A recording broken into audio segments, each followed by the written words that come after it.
Genesis chapter 22, verses 1 to 24. And it came to pass after these things, that God did tempt Abraham, and said unto him, Abraham, and he said, Behold, here I am. And he said, Take now thy son, thine only son Isaac, whom thou lovest, and get thee into the land of Moriah, and offer him there for a burnt offering upon one of the mountains which I will tell thee of. And Abraham rose up early in the morning, and saddled his ass, and took 2 of his young men with him, and Isaac his son, and clave the wood for the burnt offering, and rose up, and went unto the place of which God had told him. Then on the 3rd day Abraham lifted up his eyes, and saw the place afar off. And Abraham said unto his young men, Abide ye here with the ass, and I and the lad will go yonder and worship, and come again to you. And Abraham took the wood of the burnt offering, and laid it upon Isaac his son, and he took the fire in his hand, and a knife, and they went both of them together. And Isaac spake unto Abraham his father, and said, My father. And he said, Here am I, my son.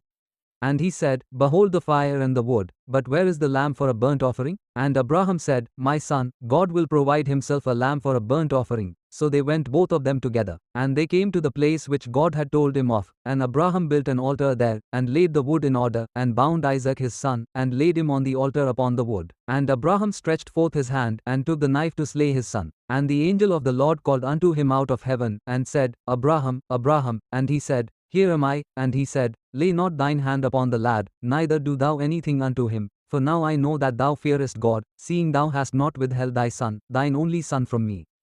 And Abraham lifted up his eyes, and looked, and behold behind him a ram caught in a thicket by his horns. And Abraham went and took the ram, and offered him up for a burnt offering in the stead of his son. And Abraham called the name of that place Jehovah-Jireh, as it is said to this day, In the mount of the Lord it shall be seen. And the angel of the Lord called unto Abraham out of heaven the 2nd time, and said, By myself have I sworn, saith the Lord, for because thou hast done this thing, and hast not withheld thy son, thine only son, that in blessing I will bless thee, and in multiplying I will multiply thy seed as the stars of the heaven, and as the sand which is upon the seashore. And thy seed shall possess the gate of his enemies, and in thy seed shall all the nations of the earth be blessed, because thou hast obeyed my voice. So Abraham returned unto his young men, and they rose up and went together to Beersheba, and Abraham dwelt at Beersheba. And it came to pass after these things, that it was told Abraham, saying, Behold, Milcah, she hath also borne children unto thy brother Nahor, Huz his firstborn, and Buz his brother, and Kemuel the father of Aram, and Chest, and Hazo, and Pildash, and Jidlaph, and Bethuel. And Bethuel begat Rebekah. These 8 Milcah did bear to Nahor, Abraham's brother. And his concubine, whose name was Reumah, she bare also Tabor, and Gaham, and Thahash, and Maachah.